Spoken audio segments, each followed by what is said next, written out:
When we read the scriptures, our forefathers always looked to the older men first. Then they went with the young men. But let's see what Rehoboam did. Where you at? Verse 8. But he forsook the counsel of the old men, which had given him, and consulted with the young men that were grown up with him. What verse you at? Verse 8. Read it again. But he forsook the counsel of the old men, which they had given him, and consulted with the young men that were grown up with him. So he'd rather hear the counsel of the young men that grew up with him. Go ahead. And which stood before him. And he said unto them, What counsel give ye, that we may answer this people, who have spoken to me, saying, Make the yoke which is thy father did put upon us lighter. And the young men that were grown up with him spake unto him, saying, Thus shalt thou speak unto this people that spake unto thee, saying, Thy father made our yoke heavy, but make thou it lighter unto us. Thus shalt thou say unto them, My little finger shall be thicker than my father's loins. Y'all know what he's saying? My little finger will be thicker than my father's rod. That's what he's saying. Go ahead. And now whereas my father did lay you with a heavy yoke, I will add to your yoke. My father had chastised you with whips, I will chastise you with scorpions. Y'all hear the counsel the young men gave?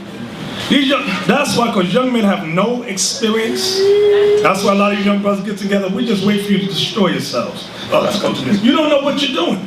You have no experience. A lot of your parakeets, you just quote what you hear brothers say. You have no experience yet. So when we try to give you the experience, just shut up, listen, and learn, and follow our lead. That's it. We don't want to hear what you think, because your thoughts are butterflies. Come on. So Jeroboam and all the people came to Rehoboam the third day, as the king had appointed, saying, Come to me again the third day. And the king answered the people roughly, and forsook the old men's counsel that they gave him, and spake to them after the counsel of the young men, saying, My father made your yoke heavy, and I will add to your yoke. My father also chastised you with whips, but I will chastise you with scorpions. Wherefore the king hearkened not unto the people, for the cause was from the Lord, that he might perform his saying which the Lord spake by Ahijah the Shilonite unto Jeroboam the son of Nebat. So when all Israel saw that the king hearkened not unto them, the people answered the king, saying, What portion have we in David? Neither have we inheritance in the son of Jesse. To your tents, O Israel. To your tents, O Israel. So that was the proclamation. To your tents, O Israel. Read. Now see to thine own house, David. So Israel departed unto their tents. But as far as the children of Israel which dwelt in the cities of Judah, Rehoboam reigned over them. So this is where the split happened in the nation of Israel. Okay, you had 10 tribes split from Judah and Benjamin. Where was Levi right now? At this point, who can tell me where Levi was? Ramaya. Levi was scattered throughout all the lands through the priesthood. Right. The Levites, as the priests, were scattered throughout all the tribes. Okay? From there, let's go to 2 Chronicles 11, verse 5. Now this history, you brothers must learn this. Because as you see on the streets, some people come up to you and, as Ithon calls them, some of them are upgrades. Like you see on Matrix when Neo was fighting, he said, oh, upgrades. Meaning there's some people that study a little more than others. Some of y'all used to battling the dumb, ignorant Negro who don't know nothing. But there's a few out there that sit down, study, and read. And if you're not well, all you know is the white man is the devil, you're going to get confounded. When I first started teaching, I remember I was on Wall Street. Esau came up saying, why do y'all have Benjamin on the sign as West Indians? I said, because they are people. He said, well, they're homosexuals. The Benjamites are all homosexuals. So I was furious. And he had his Bible. I smacked it out of his hand. So then the camp leader came up. He said, what's going on? I said, he started saying the Benjamites are homosexuals. So the Edomite says, well, did you read the book of Judges? So the camp leader said, you never read Judges? I said, nope. So when I read Judges, I was like, oh. So I felt very foolish. So that taught me a valuable lesson. All right. What else they go? 2 Chronicles 11, verse 5. Right, let's start there. 2 Chronicles 11, verse 5. And Rehoboam dwelt in Jerusalem, and built cities for defense in Judah. He built even Bethlehem, and Etam, and Tekoa, and Bethzor, and Shekel, and Adullam, and Gath, and Marashah, and Ziph, and Adorayim, and Lachish, and Azekah, and Zorah, and Ayajalon, and Hebron, which are in Judah and in Benjamin, fenced cities. And he fortified the strongholds and put captains in them, and store of victuals of oil and wine. And in every several city he put shields and spears and made them exceeding strong. And those shields are literal shields. They're not six-pointed hexagrams. Get these dumb Israelites, oh, see shields, those are hexagrams. That ain't hexagrams. Literal shields. He put weapons in there, go ahead. Having Judah and Benjamin on his side. So Rehoboam at this time had Judah and Benjamin on his side. Go ahead. And the priests and the Levites that were in all Israel resorted to him out of all their coasts. So now we're going to find out about the Levites. Go ahead. For the Levites left their suburbs and their possessions and came to Judah and Jerusalem, for Jeroboam and his sons had cast them off from executing the priest's office unto the Lord. Y'all see what Jeroboam did? They told all the Levites, get out of our suburbs. All you Levites, get the hell out. Who can tell me why? The reason is that the priests would command them to go up to Jerusalem during the high holy days, and they didn't want to go back out of pride because of the Ark of God. That's the reason. If the Levites had stayed amongst the northern kingdom, when the high holy days came, remember, there were especially three commandments where all Israel had to go up to Judah in Jerusalem to worship. Jeroboam, thinking ahead, he said, no, I don't want that thing. It's going to say as we read down.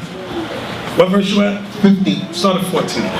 For the Levites left their suburbs and their possessions and came to Judah and Jerusalem.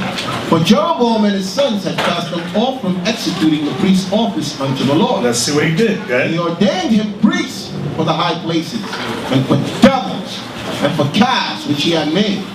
And after them out of all the tribes of Israel, such as set their hearts to seek the Lord God of Israel, came to Jerusalem. So now out of all the tribes of Israel, that's what I'm saying, there were remnants, small remnants of the other tribes that did go with Judah. Read this verse again.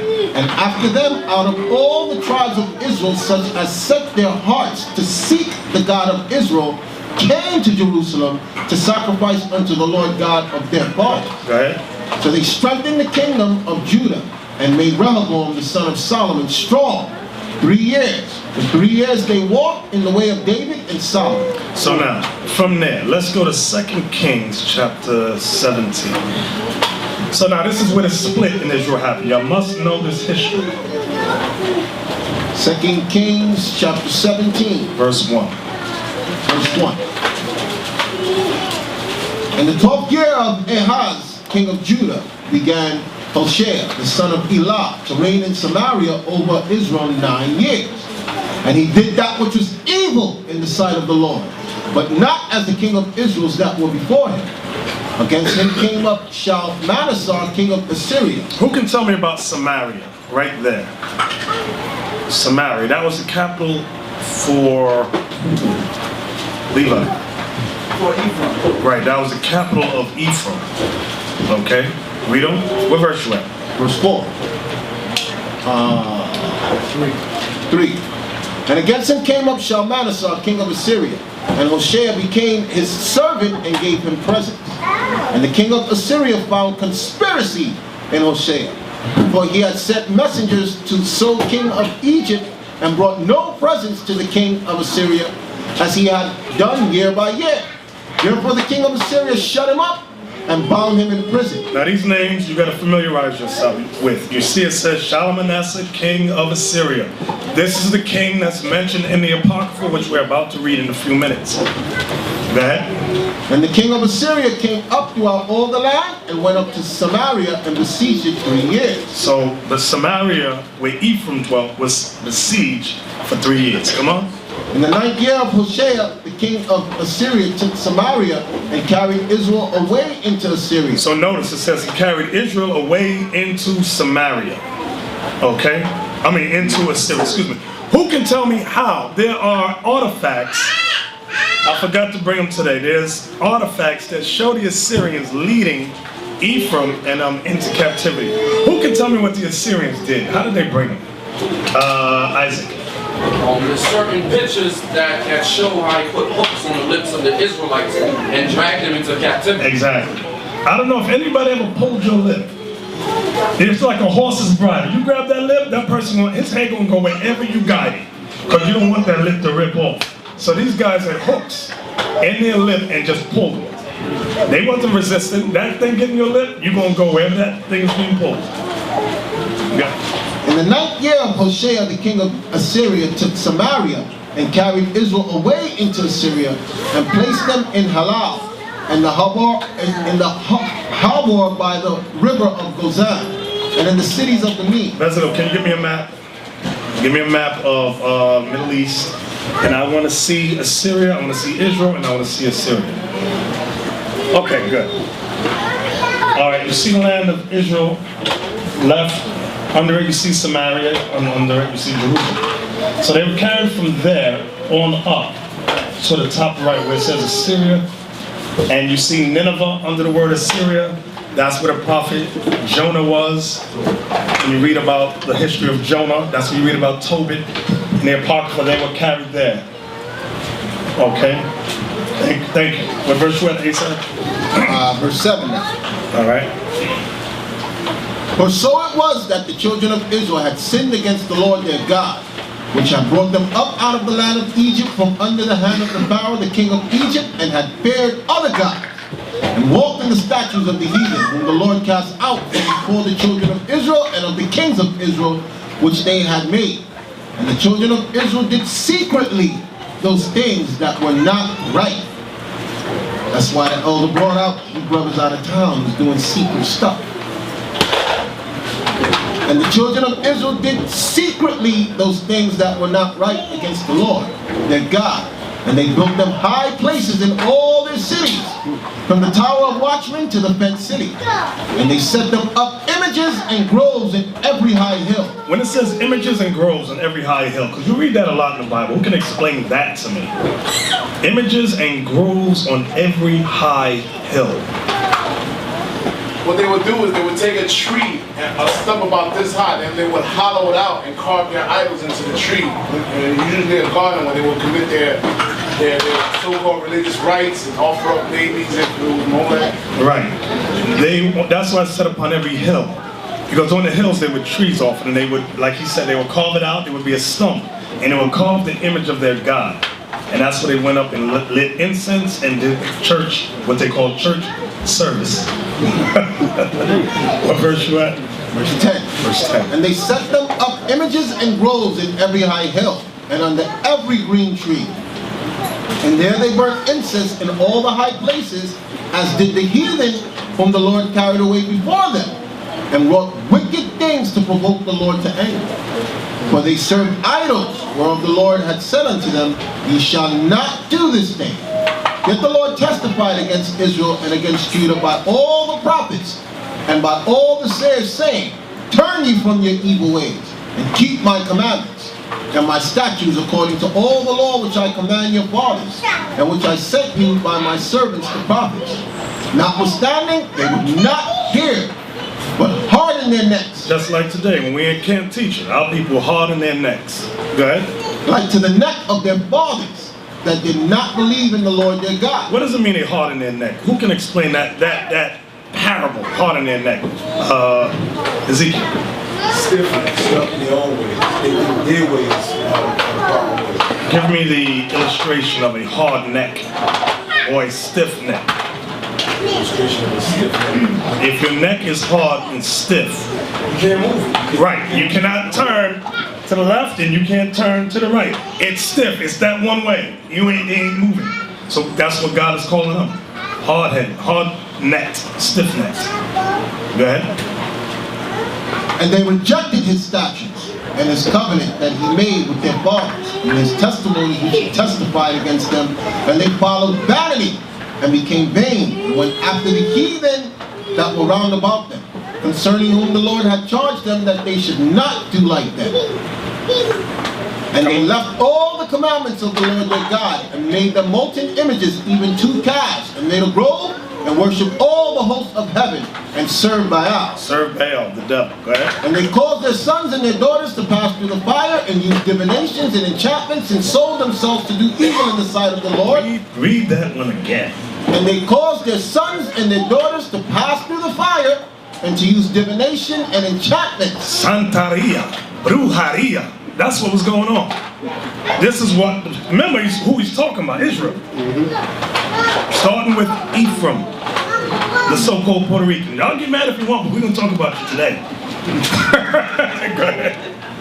And they caused their sons and their daughters to pass through the fire, and use divinations and enchantments, and sold themselves to do evil in the sight of the Lord, to provoke him to anger. Therefore the Lord was very angry with Israel, and removed them out of his sight.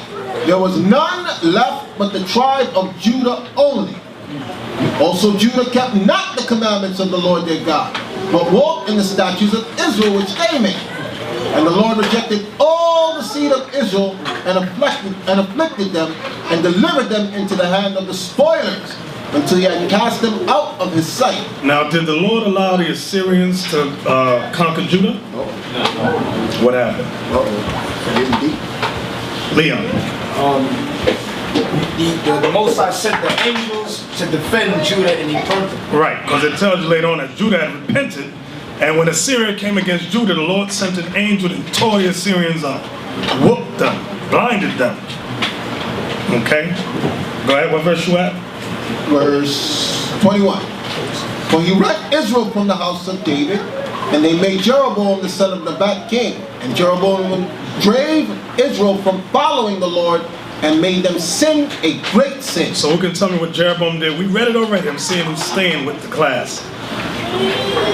First, he drove the Levites out. Right? First thing, he got rid of all the Levites. Right, so they would have, forces, not forces, but they would have keep the high holy days and worship the Most High. Exactly. Then he went ahead and started with the groves and stuff. He started doing the idols and the trees and all that stuff. Now, did we read about who he set up as priests? No, we didn't get there. Oh, okay. All right. Very good, Aparim. Very good. Very good. Go ahead. Back to Verse 22. For the children of Israel walked in all the sins of Jeroboam, which he did. They departed not from them, until the Lord removed Israel out of his sight, as he had said by all his servants the prophets. So was Israel carried away out of their own land to Assyria unto this day. And the king of Assyria brought men from Babylon. Notice what the king of Assyria did. He brought men from Babylon, go ahead, And from Kutha, and from Ava, and from Hamath, and some Sepharvaim, and placed them in the cities of Samaria instead of the children of Israel. And they possessed Samaria and dwelt in the cities thereof. So you had heathen, you had Hamites dwelling in Samaria. Everybody understand that? Yeah. Okay, from there. Do I want to read down? Bear with me a second, keep reading that. And so it was the beginning of their dwelling there, that they feared not the Lord. Therefore the Lord sent lions among them, which slew some of them. Wherefore they spake to the king of Assyria, saying, the nations which thou hast removed and placed in the cities of Samaria know not the manner of God of the land, of the God of the land. Therefore he hath sent lions among them, and behold, they slay them, because they know not the manner of the God of the land. Then the king of Assyria commanded, saying, carry thither one of the priests from whom ye brought from thence, and let them go and dwell there, and let him teach them the manner of the God of the land. So now, my question is, who was the priest? Because we just read that what happened to the Levites? They got cast out. So who was the priest? Give me the scripture, I want the scripture. 1 Kings 12, verse 25. Then Jeroboam built Shechem in the Mount Ephraim, and dwelt therein, and went out from thence, and built Penuel. And Jeroboam said in his heart, now shall the kingdom return to the house of David. If this people go up to do sacrifice in the house of the Lord at Jerusalem, then shall the heart of this people turn again unto their Lord, unto Rehoboam king of Judah. and they shall kill me and go again to Rehoboam, the king of Judah. See how he's thinking? That's why he got rid of the Levites. Go ahead. Whereupon the king took counsel and made 2 calves of gold and said unto them, It is too much for you to go up to Jerusalem. Behold, thy God, O Israel. Yeah, Jerusalem's too far. Listen, Israel, it's too far. It's too much for you to go way up there. You can serve God right here. Go ahead. Behold, thy gods, O Israel, which brought thee up out of the land of Egypt. And he set the one in Bethel, and the other he put in Dan.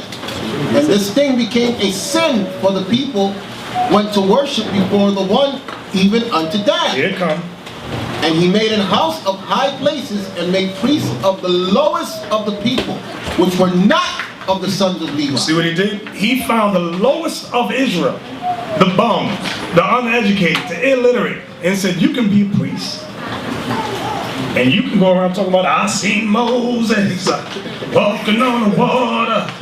That's what you got, the lowest of the people. That said, these are your gods. Hey, we see that today, Yeah. where rejects leave here and brothers set them up. Exactly. Yep. Now go back to 2 Kings where you were at. Was that where you were at originally, 2 Kings? 2 Kings 17. I want to go back to the part where it said the lions was eating them up. And he said, bring one of the priests. Verse 24. And the king of Assyria brought men from Babylon, and from Cuthath, and from Ava, and from Hamath, and from Sepharvaim, and placed them in the cities of Samaria instead of the children of Israel. And they possessed Samaria and dwelt in the cities thereof. And so it was at the beginning of their dwelling there that they feared not the Lord. Therefore the Lord sent lions among them, which slew some of them. Wherefore they spake to the king of Assyria, saying, The nations which thou hast removed and placed in the cities of Samaria know not the manner of the God of the land. Therefore he hath sent lions among them. And behold, they slay them, because they know not the manner of the God of the land. Then the king of Assyria commanded, saying, Carry thither one of the priests, whom ye brought from thence. So who did they go get? The lowest of the people. They went and got one of the lowest of the people. Go ahead. And let them go and dwell there, and let him teach them the manner of the God of the land. Then one of the priests whom they carried away from Samaria came and dwelt in Bethel, and taught them how they should fear the Lord. So now, from there, let's go to, bear with me a second, Isaiah 7 and 9.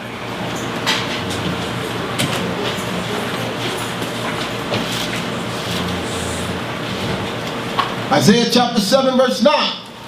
And the head of Ephraim is Samaria. So I want y'all to highlight that. The head of Ephraim is Samaria. Okay? So now, from there go to Ezekiel 37. Ezekiel chapter 37 verse 16.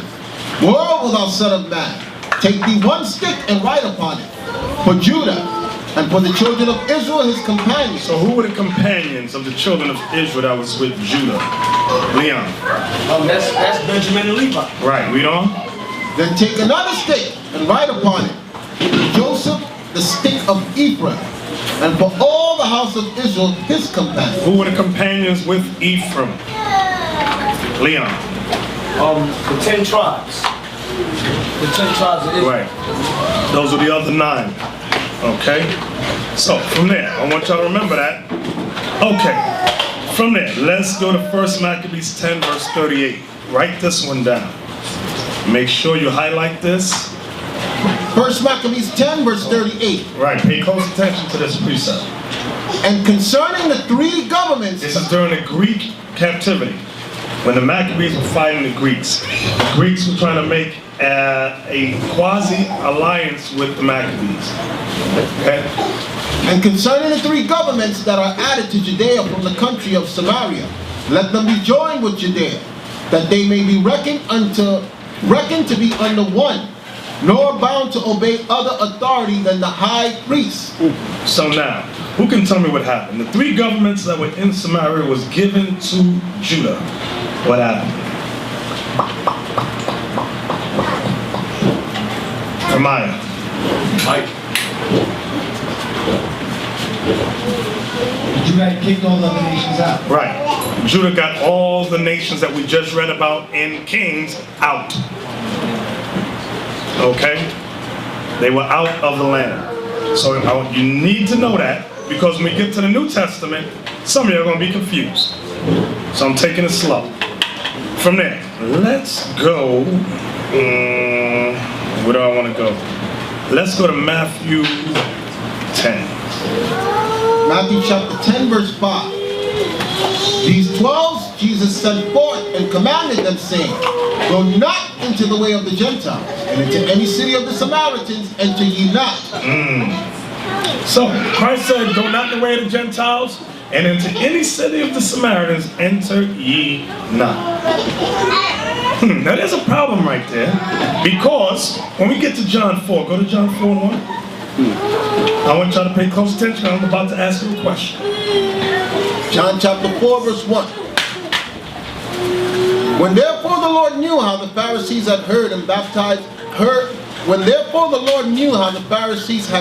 that Jesus made and baptized more disciples than John, though Jesus himself baptized not with his disciples. So Christ didn't baptize nobody. Get that through your head. He never dipped nobody in water. His disciples did. That's why it says, though Jesus himself baptized not, but his disciples were doing it. Why? Where'd they get it from? Baptism. Where'd they get it from? Water baptism. Only two. Zephaniah. John the Baptist. John the Baptist. Why didn't Christ baptize anybody in water? Leon. Because that wasn't his custom. Meaning that was John's time. That was going to be Christ's time. He's not going to do the things John did. He's above John. Right. Okay, it was temporary. Baptism in water was temporary.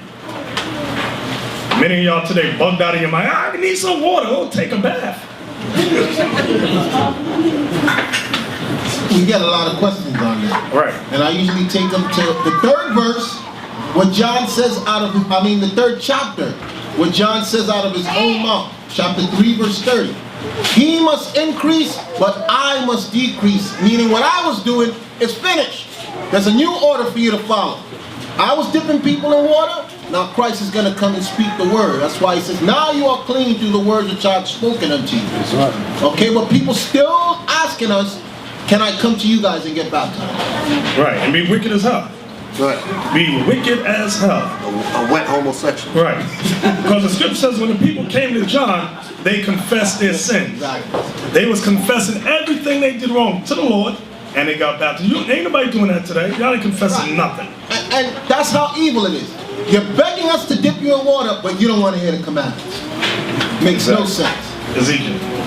You read Ephesians 5:26, it says, by the washing of the water, by the word. Yeah. Right. So it's the word, it's not the water. Exactly. Exactly. Now, back to John 4. John chapter 4, verse 2. Though Jesus himself baptized not, but his disciples, he left Judea and departed again into Galilee. And he must needs go through Samaria. Now I want y'all to pause right there. He must needs go through Samaria. Remember what he already told the disciples. Go not into the way of the Gentiles, and into any city of the Samaritans enter ye not. Let's read on. Then cometh he to the city of Samaria, which is in Sychar. So now, what I want y'all to pay close attention to, there's two trains of thought out here in the world. Some people say that the woman of Samaria here in John 4 is descendant of 2 Kings 17 verse 24. The Hamites, when the Babylonians and the Africans bought in the land. The second train of thought is that she's an Israelite. That's why I took y'all to that bridge with 1 Maccabees 10 verse 38 about the three governments given to Judah. Now we're going to see what is this woman's nationality, right? Then cometh he to the city of Samaria, which is called Sychar, near to the parcel of ground that Jacob gave to his son Joseph. Now Jacob's well was there. Jesus therefore being wearied with his journey sat thus on the well, and it was about the 6th hour. There cometh a woman of Samaria to draw water. Jesus saith unto her, give me to drink. So you got a woman of Samaria. Christ speaks to her now. Woman, give me to drink. Okay? For his disciples were gone away unto the city to buy meat. Then saith the woman of Samaria unto him, How is it that thou, being a Jew, askest drink of me, which am a woman of Samaria? For the Jews have no dealings with the Samaritans. Stop. Who can explain? Who can explain? I need some new hands. Zephaniah. It goes back to the split. Did y'all forget what we read earlier about Israel was split into two kingdoms? When you go home tonight, read the rest of the history. It tells you that they were going to make war against each other. Israel hated each other. The two kingdoms, Judah and Ephraim. Judah and Israel. The Most High had to send a prophet to stop the fight. It was about to get down.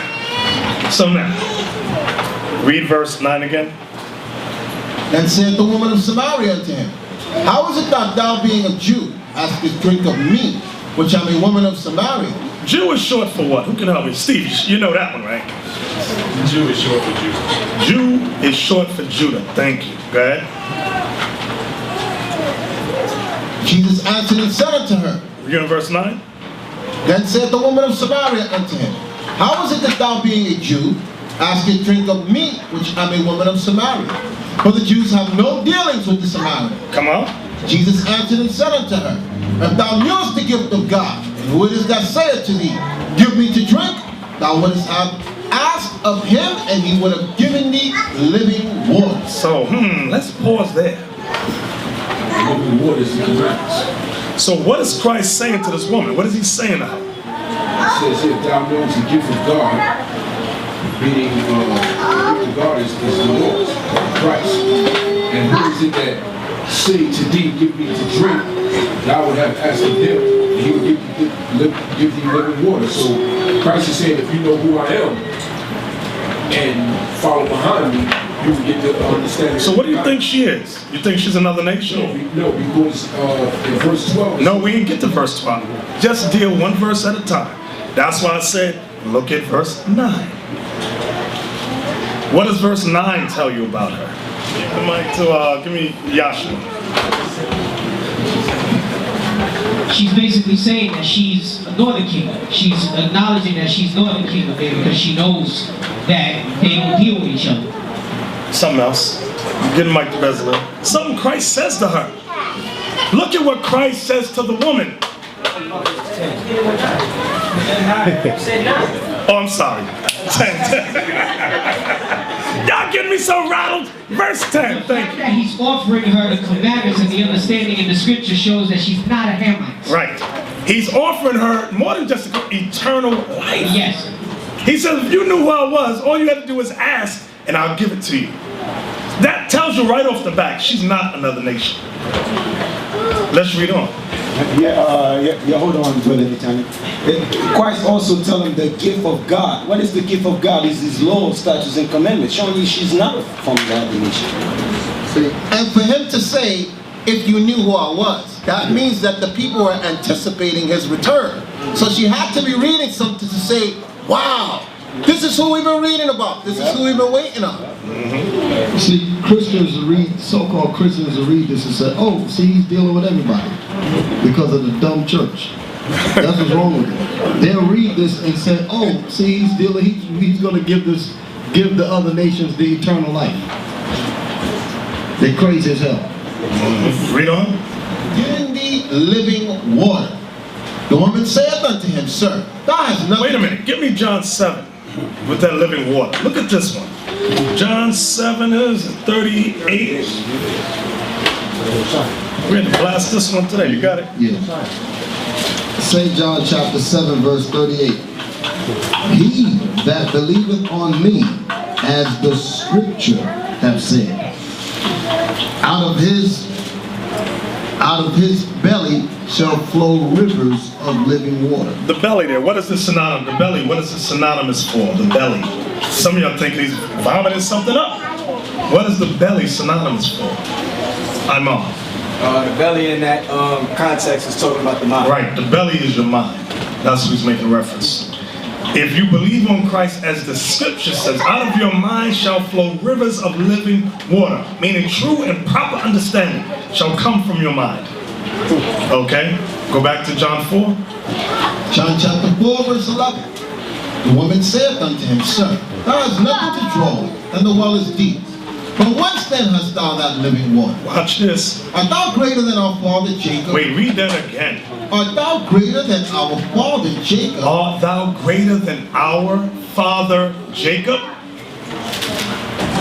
Which gave us the wealth, and drank thereof himself, and his children, and his cattle. So, what is this woman? Now, that's a clearer verse. Yep. This is the one you can go to quick on the street to smash an idiot. So, what is that verse telling us? Let's go to Steve. What do you get out of verse 12? What is she telling you about herself? She's letting you know that she's of Israel by saying, giving the reference of our father Jacob. Right, very good.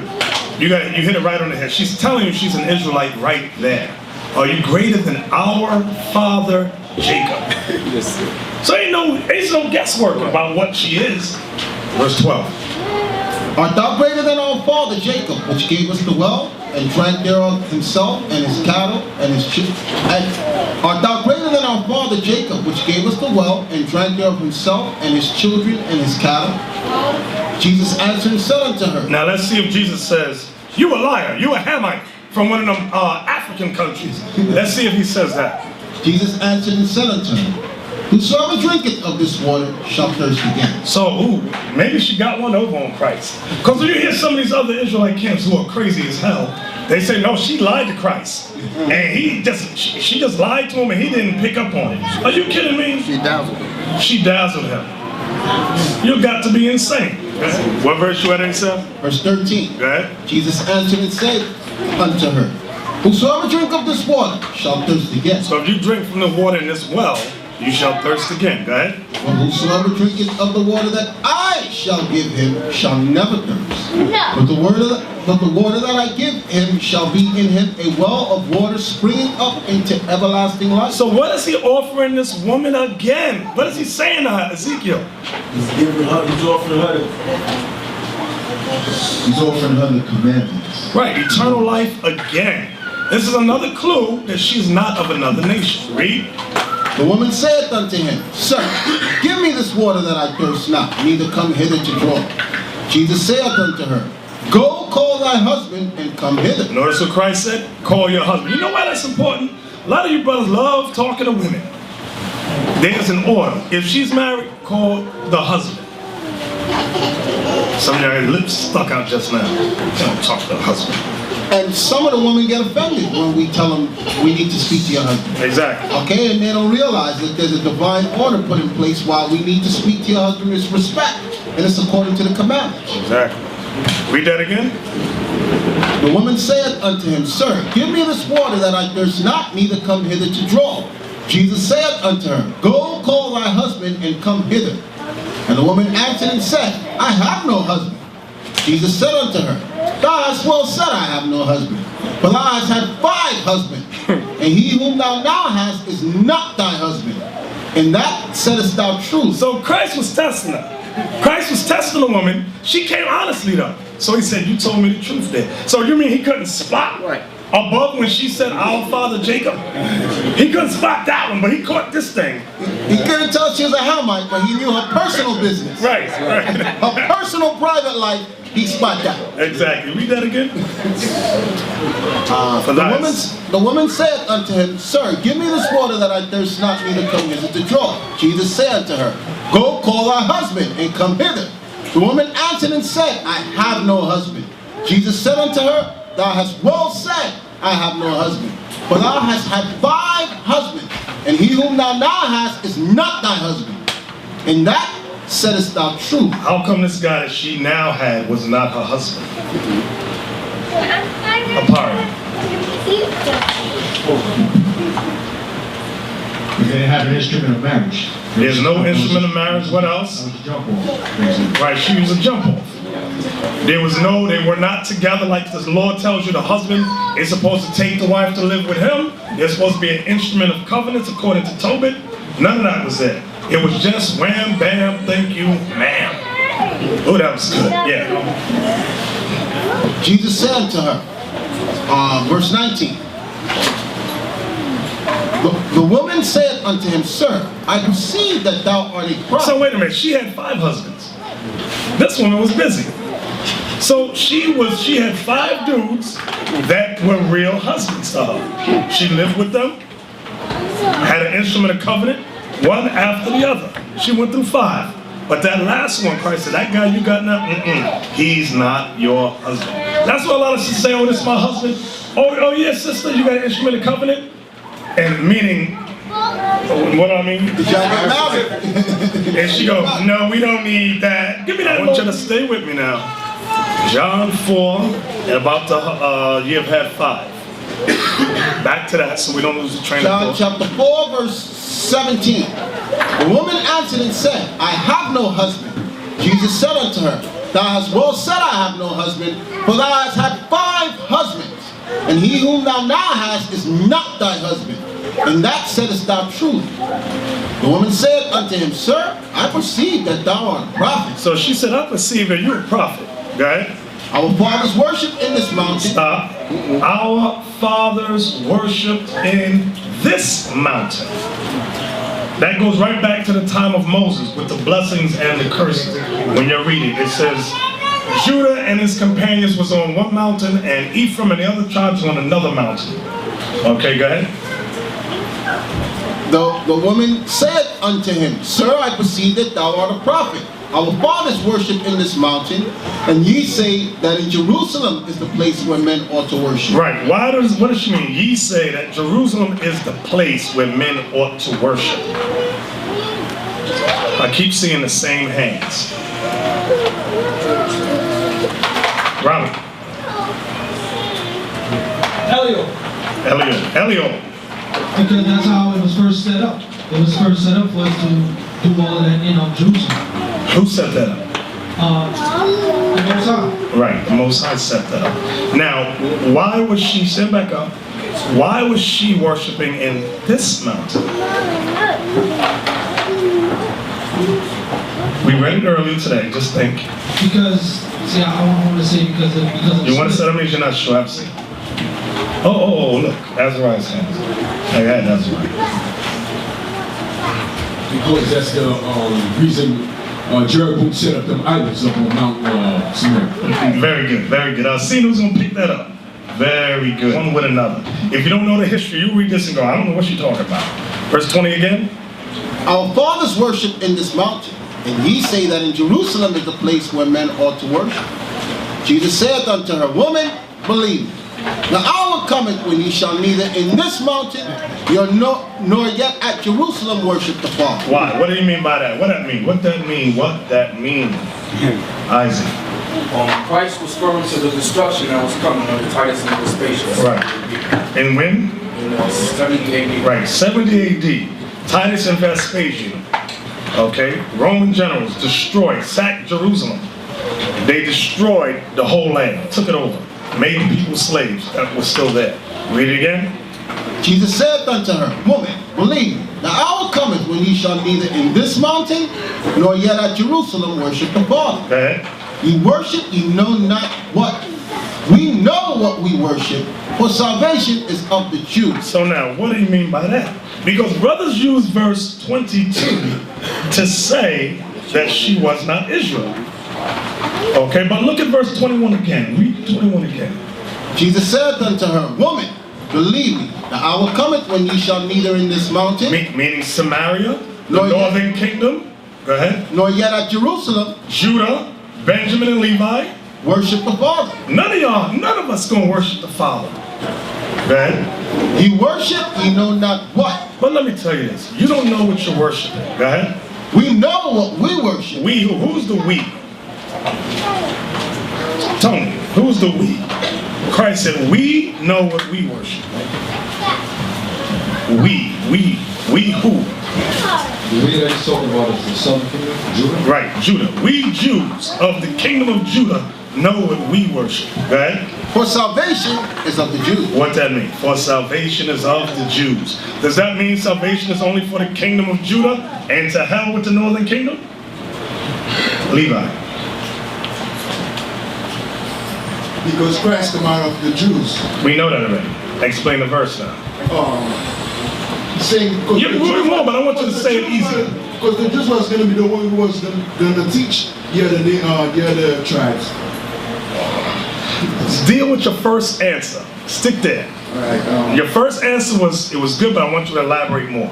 Because Christ come out of the tribe of Judah. So since Christ is the one who was gonna, he was the one who was gonna bring back the two nations together. So he was the one who was gonna redeem them out of slavery. Okay. You see, you gotta just add a little more to it. That was good. For salvation is of the Jews. The scriptures tell you that the Messiah would come out of Judah. That's what he was telling her. You northern kingdom, you got to come to Christ of Judah. That hatred that's between the tribes must end. That's what he's telling her. Salvation is of the Jews, sister. All that little hatred y'all got for us, you better put it down. Yes. I have a question. When Christ said salvation is of the Jews, does that, or could you use that for Zechariah 12:7, saying that the Most High would extend salvation first to Southern Kingdom, and then from Southern Kingdom they'll bring it to Northern? You can use that. That's a good precept. You can use that. You're thinking. The elder said that all that hatred, y'all got to get rid of it. But it's prophesied that the repenting Israelites are going to get rid of it. Y'all remember what that is? The hatred between the Ephraim and Judah. Who knows? Ezekiel. Isaiah 11:13. Right, I got it here, I'm going to read it. Isaiah 11:13. The envy also of Ephraim shall depart, and the adversaries of Judah shall be cut off. Ephraim shall not envy Judah, and Judah shall not vex Ephraim. So some of you may still have in your heart, y'all want to keep that animosity. That's why he always chose. So what, Deuteronomy? There's some of you who are going to get over it. And y'all going to become brethren. Y'all going to become unified. Y'all going to become as one. That's what the prophecies say. Exactly. For the brothers who's having a hard time with it. And then you're going to have those dumb Israelites that keep rejecting Ephraim. You're going to have repenting Israelites that say, yes, these are our brothers. Like we're doing now. You notice there's a lot of Israelite camps that want nothing to do with Ephraim. They won't even teach about Ephraim. Right. Okay? I don't know how. They don't know how. So you're in a place now watching prophecy unfold. Let's go back to John 4. John chapter 4, verse 22. You worship, you know not what. We know what we worship, for salvation is of the Jews. Come on. But the hour cometh, and now is, when the true worshipers shall worship the Father in spirit and in truth, for the Father seeketh such to worship him. Now that's when you would go to the one you pulled, Imar and Zechariah. Because Christ was the one dealing with Judah, and then he went to Ephraim. He laid the foundation of what to do. But remember what he told the disciples in Matthew 10, 5 and 6. Read Matthew 10, 5 and 6, and I'm going to ask you why. Now we already got the answer. You see what's thinking. Matthew chapter 10, verse 5. These 12 Jesus sent forth and commanded them, saying, go not into the way of the Gentiles, and into any city of the Samaritans enter ye not, but go rather to the lost sheep of the house of Israel. Who can help me with that? Remind. And that Mark quote earlier, Zechariah 12:7 says that Judah shall be praised first. Right. So why did he tell him not to go there? Because he had to go first. He being the king. Right. Christ told them, y'all wait, everything must be done decently and in order. Give me that in Zechariah 12 so we can hear the prophecy. Zechariah chapter 12, verse 7. The Lord also shall save the tents of Judah first. That's why he told them, don't go to the Gentiles, meaning the scattered Israelites. And don't deal with Ephraim either in Samaria. He said, but go rather to the lost sheep of Israel. He was referring to the kingdom of Judah. Okay? That's what he was referring to. Deal with them first. Because that's the prophecy in Zechariah. Read it again. The Lord also shall save the tents of Judah first, that the glory of the house of David and the glory of the inhabitants of Jerusalem do not magnify themselves against Judah. Because the prophecy is if the other tribes come in first, they will magnify themselves against Judah. That's why you got some of these camps led by Asher and Simeon start saying, oh, don't deal with no color in the Bible. Right. Yeah, don't even teach it. Don't teach Christ is black. That's what will happen. And pull all their images down from their website. No images on our website. Exactly. Okay? Because of that hatred, that envy. And start a campaign bashing the Christ shirts because of what was right here. That's why the Most High said, I'm not going to let them get raised up first because they're going to do the wrong things. Exactly. Okay, we're back in John 4. John chapter 4, verse 24. God is a spirit, and they that worship him must worship him in spirit and in truth. What does that mean? They that worship him must worship him in spirit and in truth. Zekai. Yeah, spirit and the truth. That's talking about, and the truth is the law. Alright, so they gotta keep the law. How do you prove that? Alright, that's Psalms 119, 142. Write that down. Psalms 119, verse 142 proves that the truth is the law. Go ahead. And the spirit is John 6:63, meaning all the words of Christ, which becomes a volume of the book. So that's the entire Bible. It's very good. Very good. All praises. We don't? God is a spirit, and they that worship him must worship him in spirit and in truth. Come on. The woman said unto him, I know that the Messiah is coming. I know that Messiah cometh. That's why I said, Abiel, that they had some understanding. Ephraim, they were waiting for the Messiah. They knew a little bit of the scriptures. She said, I know Messiah is coming. Okay? The woman said unto him, I know that Messiah is coming, which is called Christ. When he comes, he will tell us all things.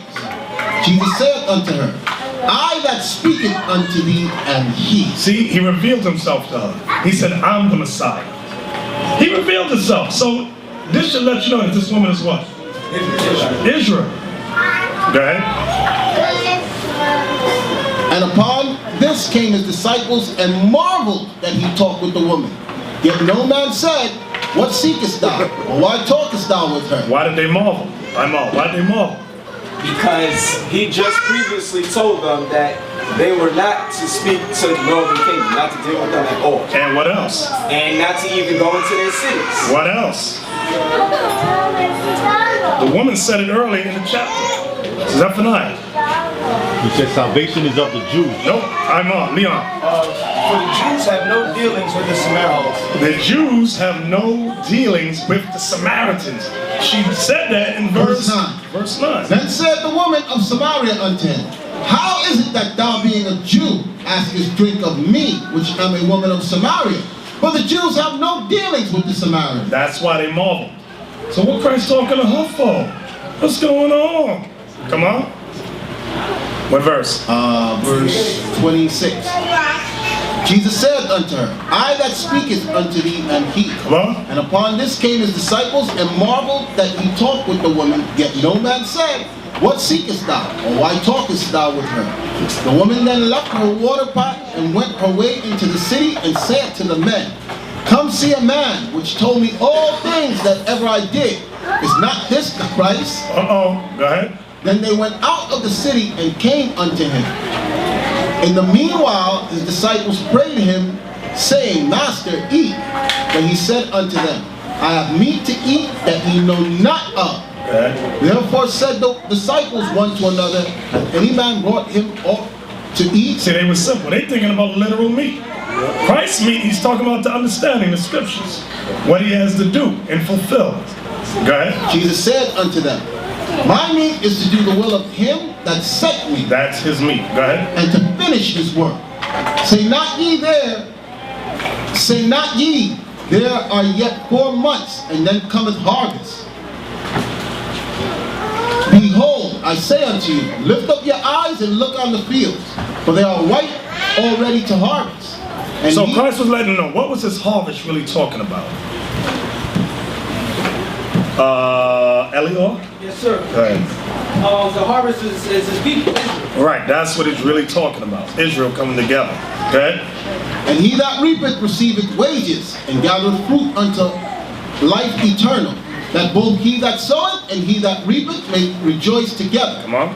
And herein is that saying true, one soweth and another reapeth. I sent you to reap that whereon ye bestow no labor. Other men labored, and ye are entered into their labor. Right. Just like us today. we're entering into the labors of the men that was before us being out on the streets, the highways and the byways laboring. This is not the first group of Israel raising up. We're entering into other men's labors. Right? And many of the Samaritans of the city believed on him. For the saying of the woman which testified, he told me all that ever I did.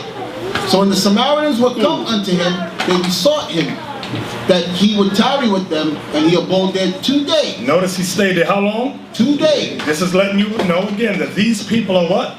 Israelites. These are Israelites. He stayed there 2 days teaching them. Okay? So now, from there, let's go to John chapter 8. Watch this. I want to show you the hatred that that Judah had for Ephraim and them. John 8:46 to 49. Listen good to what the Pharisees say to Christ.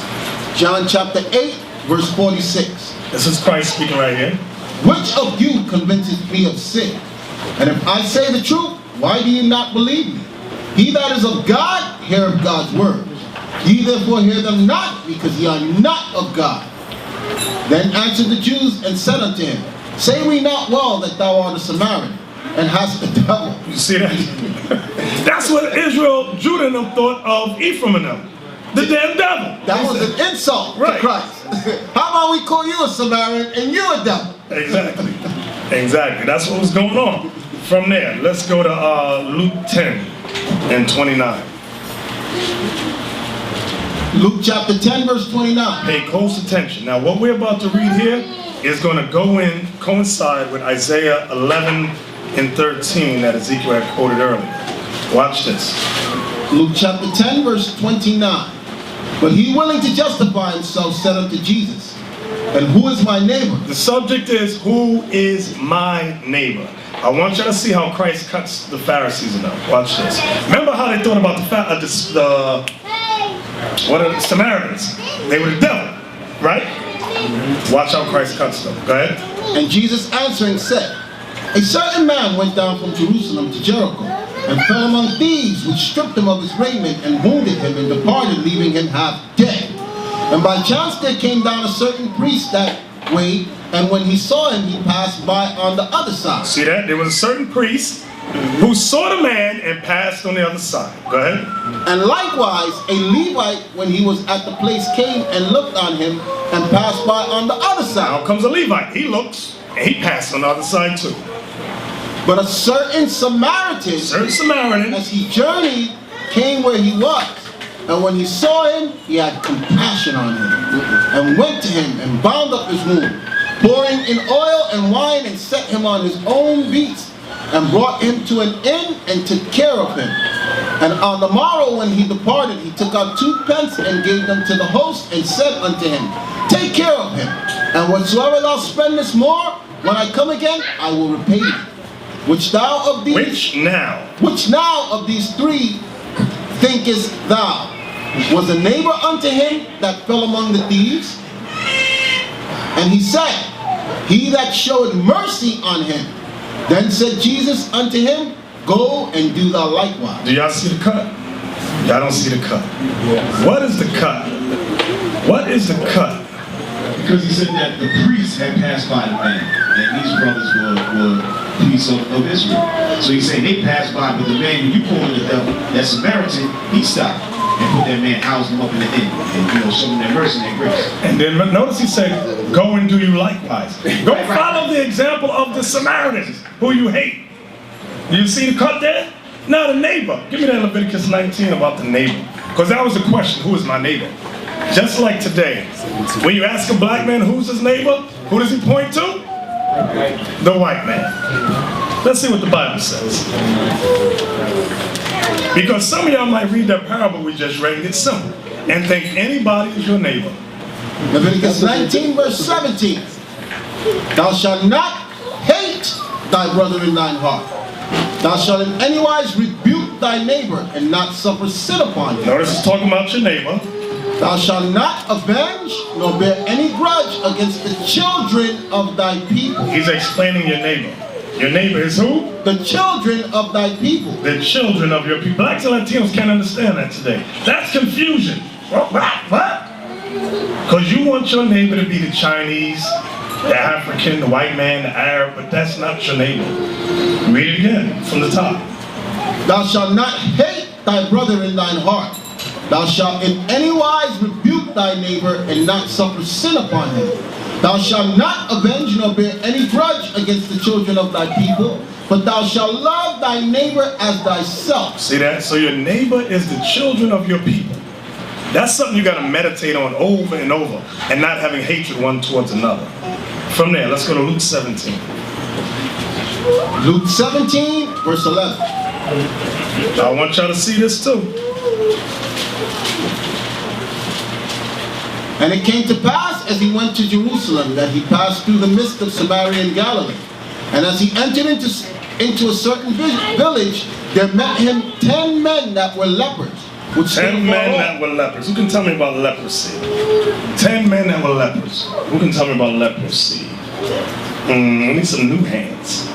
Oh, here's you. Yeah, you.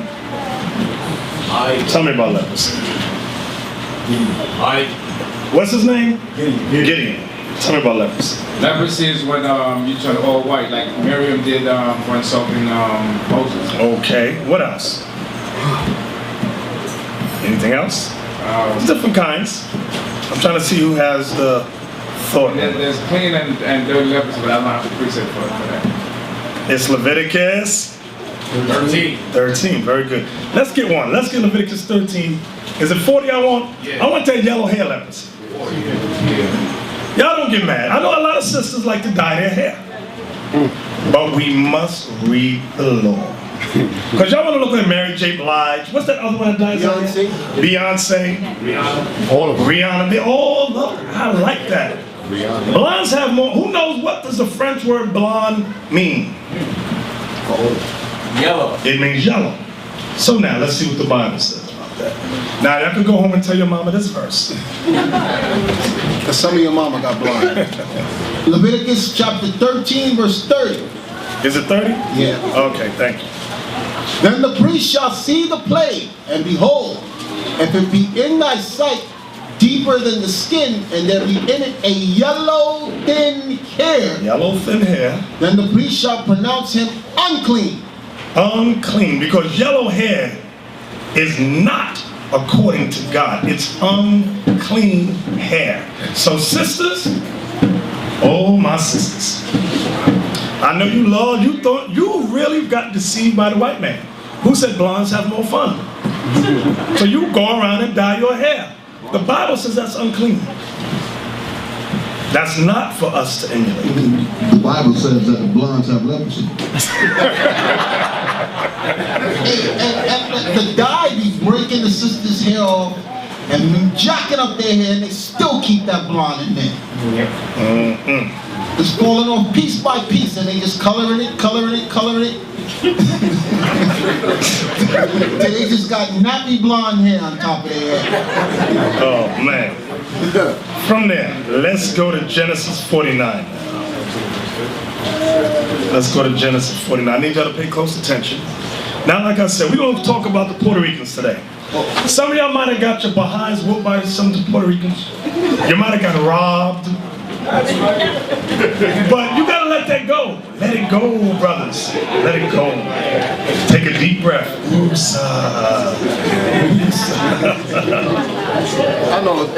I know it's hard to do that, but you got to think about Caesar. You got to think. Nathaniel looking at me. You know where I'm going.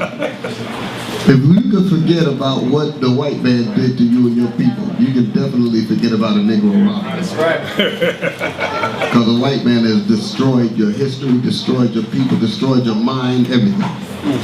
To the point where he's whipped you into loving him. And like Deacon Yawasop just said, hate requires energy. It's a thought process. You got to build it up. You got to keep it up. You got to feed it. Like it says in Ecclesiasticus, I forgot. You got to literally feed it. Okay? When you take on the Spirit of Christ, you learn to let things go. Sure. If you don't have the Spirit of Christ, you just got to keep reminding yourself, what that nigga did to me again? Oh, yeah. Now I remember. You got to feed it. You got to conjure it up. Okay. And let's not forget about you Dominicans. You mentioned Puerto Ricans to them, a lot of them hit the roof. That's right. It's an insult. They think they're better than us. I heard it all my life. I'm like, what the hell is wrong with you? Just get mad. Just because America allowed Ephraim to be Commonwealth, and they don't got to get a passport or whatever. Y'all get mad. Don't get mad, get glad. Let's be glad for our people. Okay? Some of you other ones from Jamaica. Some of y'all from Jamaica never ain't seen a Puerto Rican until you got here. What is a Puerto Rican? Sit down and do some research. Read about history. Read about the people. I'm like, brother asked me, what is a Puerto Rican? I have never seen one. Brother, walk through the Bronx. What the hell is wrong with you? Pick up a book. And you know what's sad about what the elders said? We're laughing and we're joking, but what is sad is that it had to be in the law not to hate thy brother in thy heart. Because it comes natural. For some of y'all it comes natural. Y'all can flip it on like a switch. Y'all ain't never met him, y'all ain't never seen him, and as soon as you see him, you hate him. Yep. It comes natural for some of you. And that's how you know the Spirit of Christ is not in you. Because you should be battling it. You should be questioning yourself. Yo, why do I have issues with this person? He or she has never done anything to me. Exactly. It's me, the devil is inside of me. That's right. And let's not forget the black woman. Growing up in school, there's a black woman with no hair. Who sees the Puerto Rican woman and all the boys is looking at her. Oh, she look good. They want to fight her. I've seen that all my life. It's still going on. It's still going on. I got a story, but he just reminded me. One time my little sister, she know what Dominican girls blow out their hair. She went to school, and there was a big black girl that sat behind her, and she lit her hair on fire. Oh man, you see that? That's that hatred right there. And she got home, she was like, yeah, be out lit my hair on fire. When I saw the girl, I was seeing her hair was like this big. You see that? That's that hatred. That is that hatred. She saw the hair, she said, damn, it's true. They do have hair. That's a sick mind. Yeah. For what Yawasab just said. You see the hair before you see the person. Right. You're not even looking at the individual. You're just looking at her hair. I hate her. Exactly. I hate her. Hi, I'm over here. Okay? She ain't even looking in your face. She's behind you, thinking about what can I put in her hair. Exactly. How can I start a fight with her so I can damage her hair? Exactly. Okay? That's a sick mind. It is. So we got to get over the little hatreds that's within our people. Only the Bible can cure us. So let's go to Genesis 49. Because you got some Israelites that say, no, the Puerto Ricans and the Dominicans, they're not Israelites. We don't accept them. We don't care. God don't care what you accept. We're going to teach the Bible as it is written, and that's it. Get over it. Genesis 49, read verse 1 and 2, then we're going to jump to 22. Genesis 49, verse 1. And Jacob called unto his sons and said, gather yourself together that I may tell you that which shall befall you in the last days. Gather yourselves together and hear, ye sons of Jacob, and hearken unto Israel your father. Now, before you can even deal with Genesis 49, there's one chapter that you must understand first. Who could tell me what it is? We touched on it earlier today. We didn't read the fullness of it. Ramaya. 2nd Ezra 13, verse 40. Exactly. Give me that 2nd Ezra 13. Now, something. Get this right here. Get this something. Because there's a dumb thought, and I want you to hold that up. It's heavy. Now, I want you to look at all the tribes here. All right? So now, Asaph is going to read 2nd Ezra 13. Start at verse 40, please.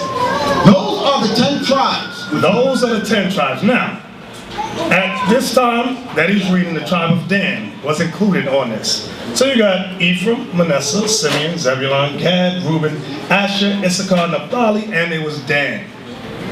Read that again. Those are the 10 tribes which were carried away prisoner out of their own land. Now remember what we read in Ezekiel 37. Who can remember? Take one stick for Judah and his companions, and another stick take for Ephraim and his companions. If you don't understand that, you're not going to understand the 12-tribe breakdown.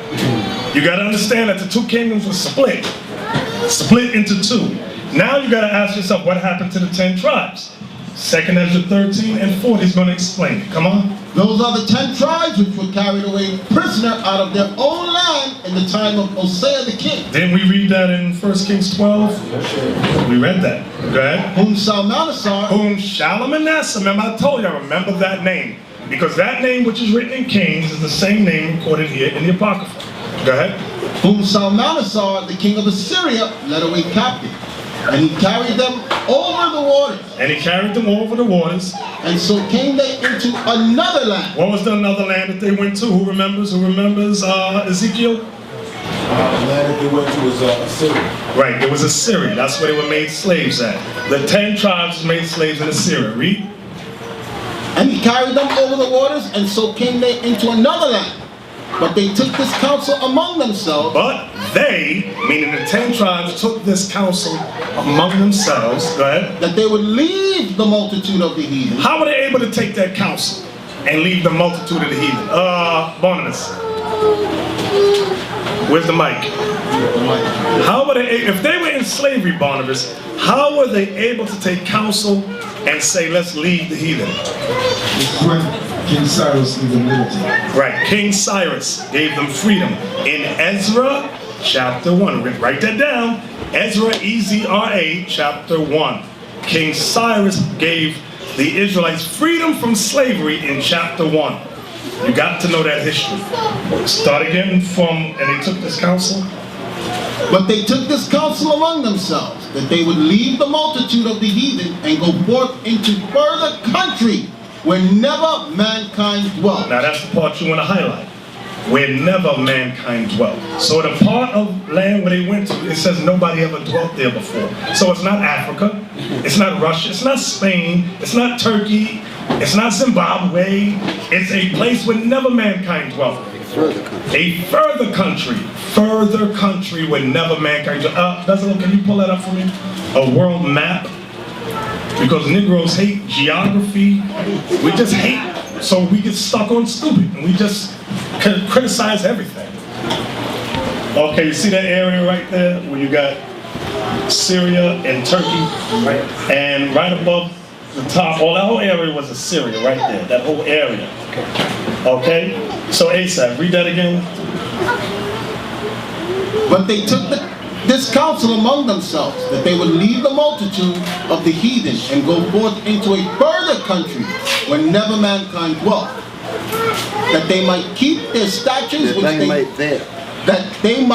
keep their statutes which they never kept in their own land. Come on. And they entered into the Euphrates. Show me the Euphrates to the right. Yes, right there.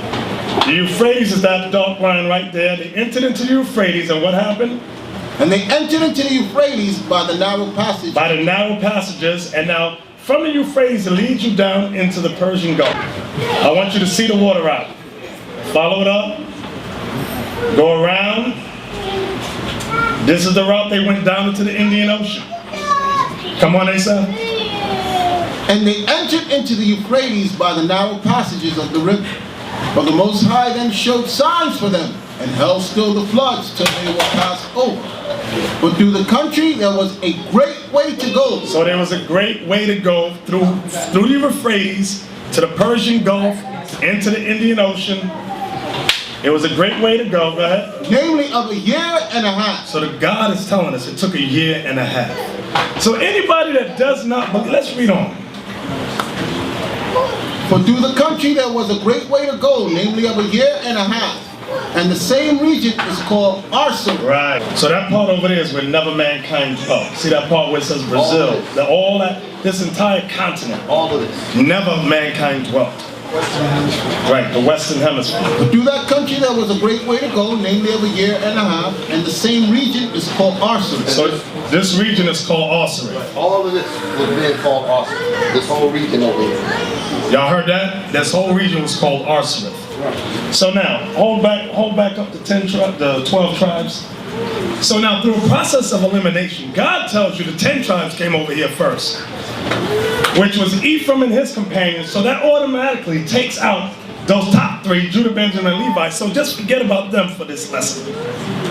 So if somebody says you don't know who the tribes are, number one, when you start here, that lets you know that Ephraim is here, Manasseh, Simeon, Zebulun, Gad, Reuben, Asher, Issachar, Naphtali, and Dan that came with them.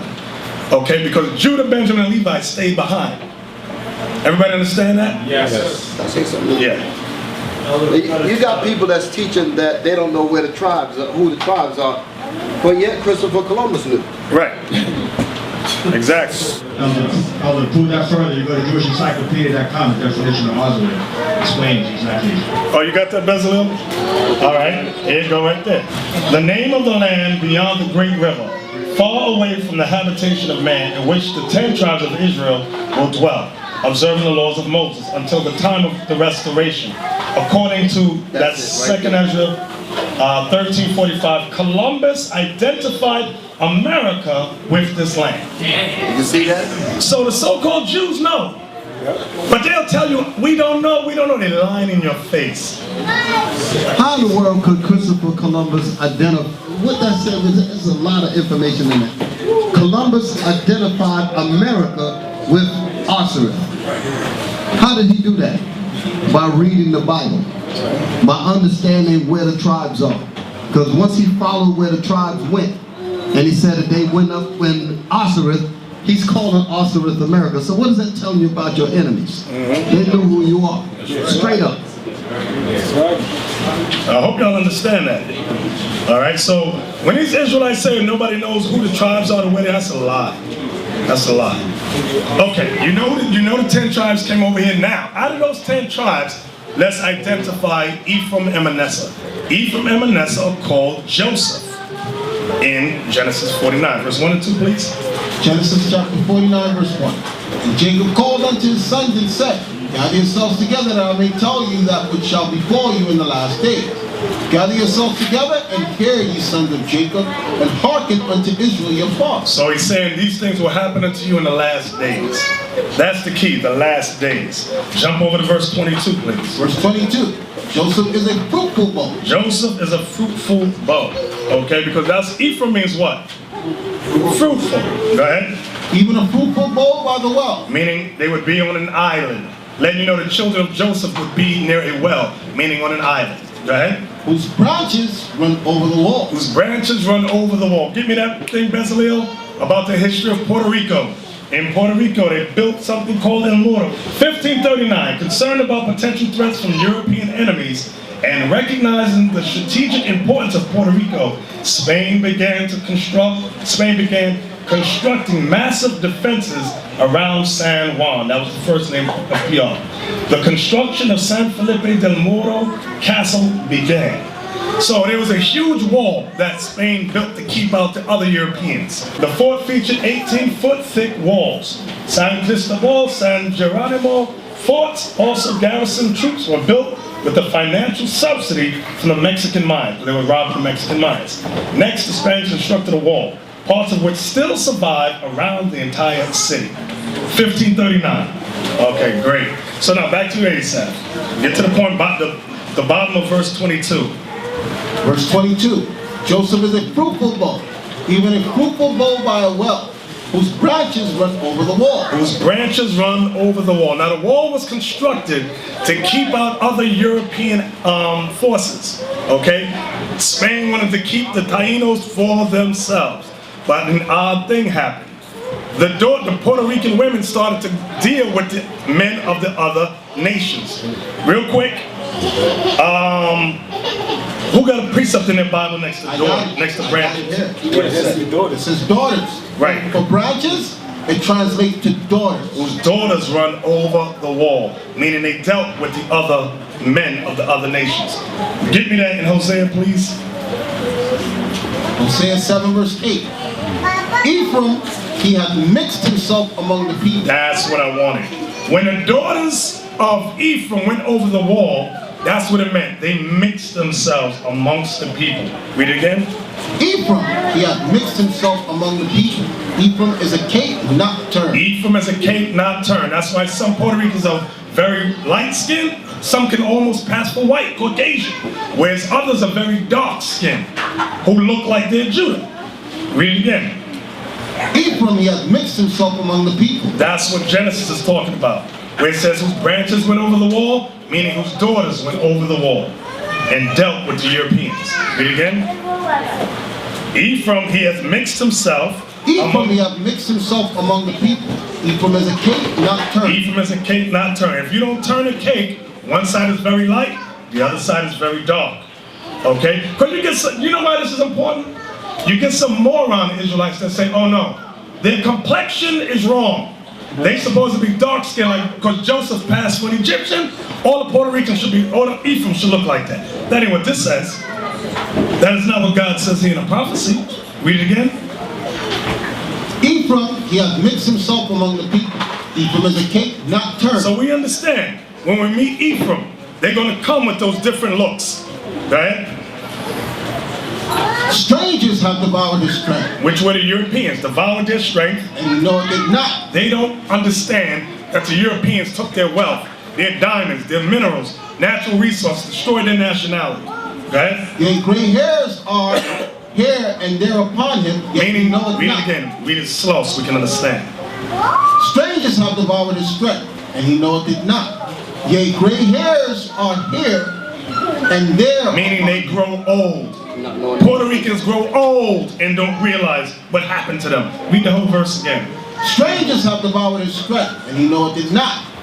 Yet gray hairs are here and there upon him, yet he knoweth not. Yet he knoweth it not. So now your next question might be, well, if the daughters of Ephraim dealt with the Europeans, doesn't that mean that the kids are Edomites? What's the answer? Remind. The answer is no, because according to Hosea 9:14, those kids died. Let's go to Hosea 9:13 again. And verse 14 is the point. Ephraim, as I saw Tyrus, is planted in a pleasant place, but Ephraim shall bring forth his children to the murderer. Give them, O Lord. Wait a minute, read that again. Ephraim, as I saw Tyrus, is planted in a pleasant place, but Ephraim shall bring forth his children to the murderer. The Puerto Ricans brought their children to the murderers. The murderers was the white man. They willingly brought their children to them after a while. Like today. Go ahead. But Ephraim shall bring forth his children to the murder. Give them, O Lord, what wilt thou give? Go ahead. Give them a miscarrying womb and dry breast. So that's what happened to those kids. Give them a miscarrying womb and dry breast. Do y'all understand what he's saying? Kill those children. So you don't got to worry about, oh, but they look like Edomites. The prophecy says the majority of the kids was dead when they went out and did that thing. The ones you see resulted, these is real Ephraim. No matter how light or how dark, that's Ephraim. Praise God for that. And that's right, you better praise God for that. The Edomite children died. That's beautiful. That's what he's saying. So you don't got to bug out and be confused. I'm confounded. Now from there, go to Hosea 13:16. Watch this, Hosea 13:16. Hosea 13, verse 60. Samaria shall become desolate. Samaria shall become desolate. Watch this. For she hath rebelled against her God. Meaning Ephraim has rebelled against her God. They shall fall by the sword. Ephraim shall fall by the sword. Their infants shall be dashed in pieces. Their infants shall be... Bezalel, can you get me the picture? Here's the prophecy. Read that again. Samaria shall become desolate, for she hath rebelled against her God. They shall fall by the sword. Their infants shall be dashed in pieces. Their infants shall be dashed. This is what the murderers, the white man, did to the children of the Puerto Ricans. They dashed their children against the stone. Now this was drawn by a friar, a priest, an Edomite friar named Bartolomé de las Casas. Eyewitness account. Here, it was an eyewitness account of what they did to the Indians. Their infants shall be dashed in pieces, and their woman with child shall be ripped up. And their women with child shall be ripped up. Who can tell me the history behind that?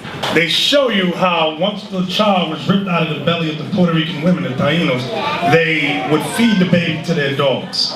That's what they did. And that's what the Bible is talking about here. And their women with child shall be ripped up. Okay? So we know who Ephraim is. So ain't nobody going to confound us or confuse us and start looking at Philistines as Ephraim. Don't we get these dumb emails? No, Africans is Ephraim. No, Africans is not Ephraim. Okay? Second Ezra said they came on this side of the world, so we looking here. We ain't looking over yonder. It's one where he's holding, one woman's hung up by her neck, and another one got a dog. So what we're giving y'all is the truth. And you gotta take it, accept it, and believe it. So we got the truth. Go back to Hebrews 7, we're almost done. Hebrews 7 and 8 again. There's something I wanted to show y'all. Hosea 7. Hosea 7, 8 again, start right there. Hosea 7, verse 8. Come on. Ephraim, he hath mixed himself among the people. Ephraim is a cake not turned. Come on. Strangers have devoured his strength, and he knoweth it not. The gray hairs are here and there upon him, yet he knoweth not. Come on. And the pride of Israel testified to his face. The pride of Israel testifieth to Ephraim's face. Go ahead.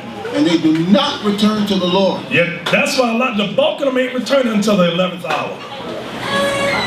The bulk of them, you busting your butt trying to bring them in. God says, Go ahead. And they do not return to the Lord their God, nor seek him for all this. Watch this. Ephraim also is like a silly dove without heart. Ephraim is like a silly dove, meaning they dumb as hell.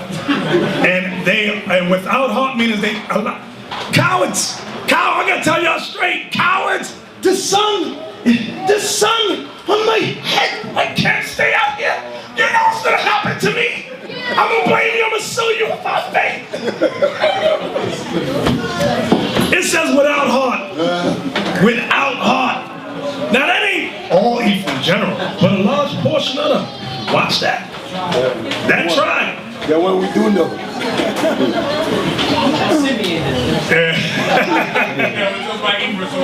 It's talking about Simeon. Hosea 4:17. Hosea 4:17. Hosea 4, verse 17. That's what God says. Ephraim is joined to idols. Ephraim is joined to idols. Many are Puerto Rican and their mama. Got idols of Caesar Borgia. Some got them on their headlights. They got them etched in their drawers. Tattoos all over of Caesar Borgia. What the hell is this? Are y'all crazy? That's why earlier it said, strangers have devoured their strength. They knoweth it not. Yea, gray hairs are here and there, and Ephraim does not know. They don't consider. You know when I first saw that thing, I gotta tell you, when I first saw the Caesar Borgia headlights, I mean, the very first time I saw it, it drove me nuts. I said, what the hell is wrong with these people? You put a sticker on the headlights of the car, you could barely, it's gonna block the lights. So you're talking about a sticker. What I saw was etched in the glass of the headlight. Etched in. But they got the sticker that you put on it now, right? There's some kind of film that you put on it, so when you turn the lights on, it sees the light up. This is some insane madness. And idols all across the dashboard. You can't even see it. Idols all in the dashboard. They got idols with, what's the guy that crippled, what's his name? Lazarus. Lazarus with the bobblehead. What the hell is this? There was a documentary about gangs, and they were saying that they didn't start monitoring the tattoos until they started dealing with the Northern Kingdom. Right. Because they put them on their eyelids, their lips, everywhere. Right. Their head, they shave their hair off, they put them on their head, and it's all religious stuff that have no merit, nothing to do with the scriptures. They'll put it on, but they ain't keeping commandment 1. Exactly. So read that again. Verse 17. Ephraim is joined to idols. Let him alone. So we know who Ephraim is. We know that's them Puerto Ricans. We know that's them. We ain't confused no more. We know y'all. We see you. So let's give all praise to the Most High. That's that.